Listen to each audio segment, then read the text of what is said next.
നമസ്കാരം. നമ്മുടെ ഇന്നത്തെ യാത്ര തമിഴ്നാടിൻ്റെ ഹൃദയത്തിലുള്ള തഞ്ചാവൂർ പെരിയ കോവിലേക്ക്.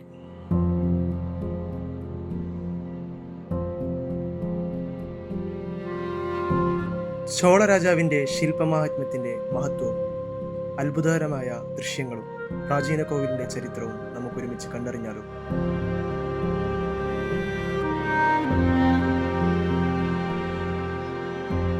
ക്ഷേത്രത്തിലെ പ്രധാന ഗോപുരം ഏകദേശം 66 മീറ്റർ ഉയരത്തിലാണുള്ളത്.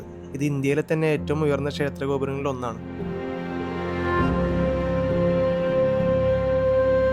ഗോപുരത്തിന്റെ മുകളിൽ ഏകദേശം 80 ടൺ ഭാരമുള്ള കല്ലാണ് സ്ഥാപിച്ചിരിക്കുന്നത്. എങ്ങനെയാണ് ആ കാലത്ത് അത്ര വലിയൊരു കല്ല് മുകളിൽ എത്തിച്ചതെന്ന് ഇന്നും ചിന്തിക്കേണ്ട ഒരു കാര്യം തന്നെയാണ്.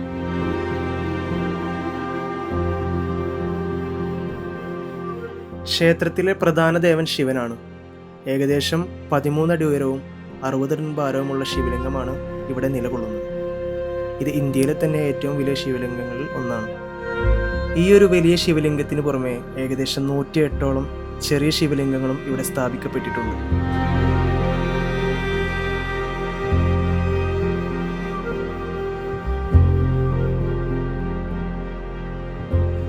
കുഞ്ചരമല്ലൻ രാജരാജ പെരുന്തച്ചനാണ് ക്ഷേത്ര നിർമ്മാണത്തിന് നേതൃത്വം വഹിച്ചത്. ഏകദേശം 2000ഓളം തൊഴിലാളികളെ വെച്ച് 7 വർഷം കൊണ്ടാണ് അദ്ദേഹം ക്ഷേത്ര നിർമ്മാണം പൂർത്തീകരിച്ചത്.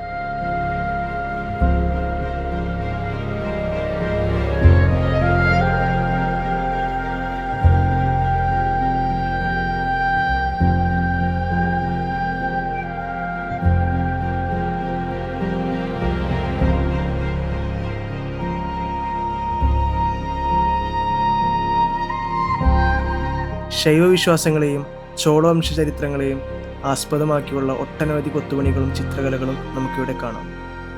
അതുകൂടാതെ തമിഴിലും സംസ്കൃതത്തിലും ഗ്രാന്തലിപിയിലുമായി ശാസ്ത്രങ്ങളും മന്ത്രങ്ങളും വിവരണങ്ങളും ഇവിടെ കൊത്തിവെച്ചിട്ടുണ്ട്.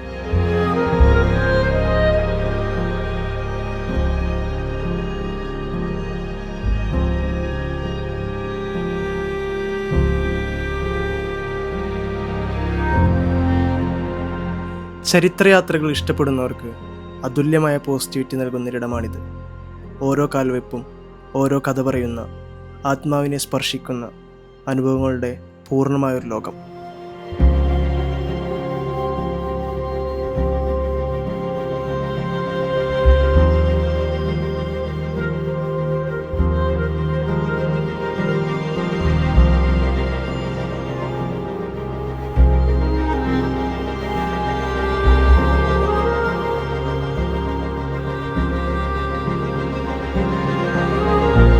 തഞ്ചാവൂർ പെരിയ കോവിലിൻ്റെ ദിവ്യമായ അനുഭവങ്ങൾ നിങ്ങൾക്കും ഒരുപാട് ഇഷ്ടമായി ഞാൻ പ്രതീക്ഷിക്കുന്നു. ഇനിയും ഒരു പുതിയ വീഡിയോയിൽ കൂടി നമുക്ക് കണ്ടുമുട്ടാം. നന്ദി, നമസ്കാരം.